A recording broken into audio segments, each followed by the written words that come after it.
Hi, I'm Dr. Larry Malerba. Thanks for tuning in. I was once consulted by a patient suffering from a facial palsy. Since it had first occurred months earlier, I was not particularly optimistic about his prognosis. His regular doctor recommended cosmetic surgery in the hope of restoring some symmetry to his face. It wasn't until he told me of a dream that a potential solution occurred to me. In the dream, he was unsuccessfully trying to lift a child's swing set off the ground by one of its legs. When I asked about the swing set, he said it was very heavy because it was made of lead. Our ensuing discussion centered around the serious nature of his work and lack of childlike fun in his life. I prescribed a minute dose of a homeopathic medicine called plumbum, which happens to be made from lead. To my great delight, he rapidly regained most of the movement on the afflicted side of his face. Not only that, but he informed me that he had made an important decision regarding his career, one that would relieve a great deal of the heavy burden weighing on him. I often explain to newcomers that homeopathy is the science of the paradoxical effect, that a homeopathic dose of poison ivy might initiate a healing response in a case of dermatitis characterized by itching and blistering, tends to strike most Westerners steeped in conventional science as counterintuitive. Nevertheless, I have witnessed this paradoxical effect with my own two eyes many times over. Although conventional medicine tends to dismiss such reports as quaint anecdotes, I prefer to trust patient feedback and clinical experience more than the statistical abstractions of large-scale research studies. What many don't realize is that this notion of paradoxical healing is an archetype deeply embedded in the human psyche, one that expresses itself all throughout history and across cultural boundaries. Some know this archetype as the motif of the wounded healer. The message of the wounded healer, implicit in many historical events and mythological tales, is that the source of our suffering is also the potential key to our being healed. In other words, the capacity to heal is to be found in the wound that led to our suffering in the first place. A number of years back, archaeologists discovered yet another ancient healing sanctuary dedicated to the Greek god Asklepios. This one was accidentally unearthed during a road construction project about 125 miles north of Athens in Greece. Over 300 such Asclepian temples have been previously identified all across Europe and northern Africa. While many are familiar with Hippocrates, the father of medicine, few are aware of Asklepios, the god of healing. Like Christ, Asklepios was born of a divine father, Apollo, and a mortal mother, Coronis. Believing that she had been unfaithful, Apollo slew Coronis but spared her child. Asklepios was then placed in the care of Chiron, the centaur, who raised him and trained him in the mysteries of healing. We are to understand that the psychic wound carried by Asklepios from the circumstances of his birth was necessary for his eventual evolution into a healing god. Now, Chiron himself had suffered from a similar wound that would not heal, and which had been accidentally inflicted by Heracles. When Christianity rose to prominence, it expunged the older pagan gods.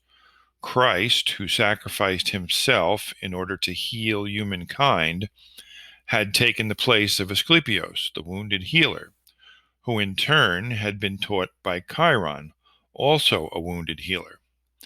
It also happens that Chiron is known to astronomers as a small planetary body that orbits the sun in the outer solar system.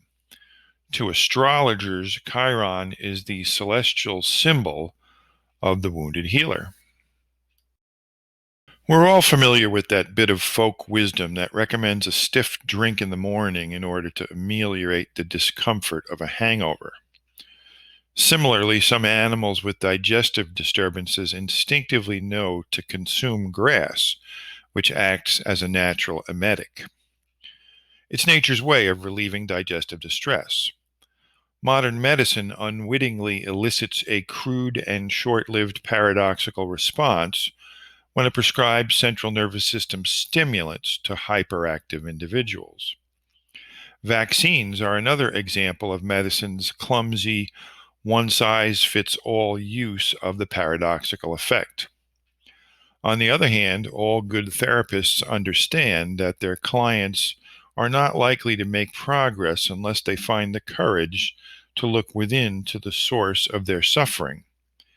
The best healers are those who have stared into the abyss and returned from the darkness with greater awareness of the lessons taught by their own personal wounds. According to biblical accounts, when Moses' people were besieged by a plague of poisonous snakes, he prayed for the counsel of Yahweh. And in Numbers 21, the Lord proposed a paradoxical solution. He said, "Make thee a fiery serpent, and set it upon a pole. And it shall come to pass that every one that is bitten, when he looketh upon it, shall live." Greek mythology tells us the story of King Telephus of Mysia, who was wounded by the spear of Achilles. When the wound would not heal, the king sought the counsel of the gods through the famed oracle at Delphi. The oracle's response came in the form of a cryptic message: "He that wounded shall heal." Now, Achilles had also studied medicine and healing under Chiron, but he refused to help the king. In the end, it was Odysseus who stepped in with a solution. He scraped some rust from the tip of Achilles' spear and applied it to the king's wound, whereupon Telephus was healed. Even Hippocrates, who was regarded as the father of modern medicine, advised that illness can be treated either with its opposite or its similar. The great physician and alchemist Paracelsus was also aware of this possibility.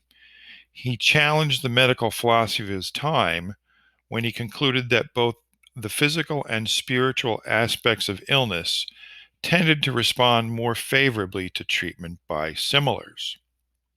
A friend once informed me of some words of wisdom apropos to our topic, written by the Sufi mystic Rumi. He wrote, "The wound is the place where the light enters you." The symptomatic response to wounding is the life force's attempt to heal itself. We can either struggle to subdue those symptoms or to tune into the message that they are trying to teach us.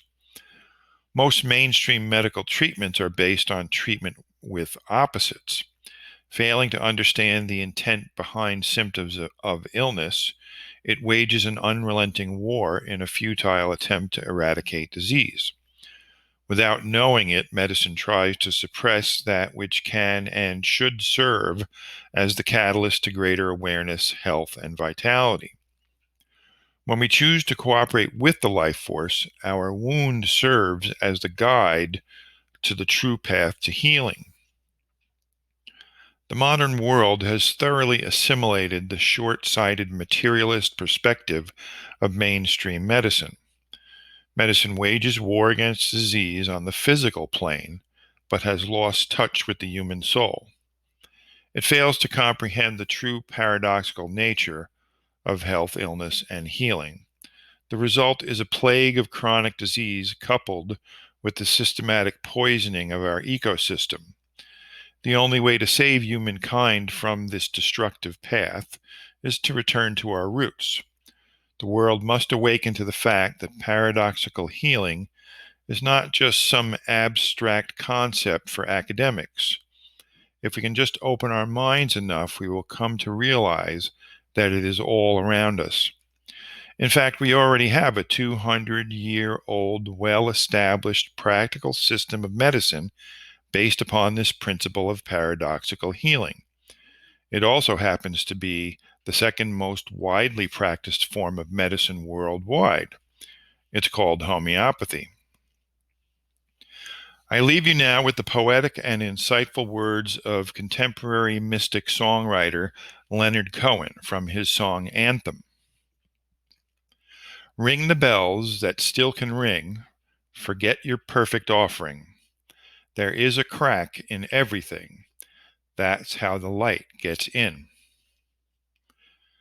As always, thanks for watching. Be sure to subscribe to the ATH channel. May the vital force be with you, and I hope you'll tune in again to the next episode of All Things Homeopathy.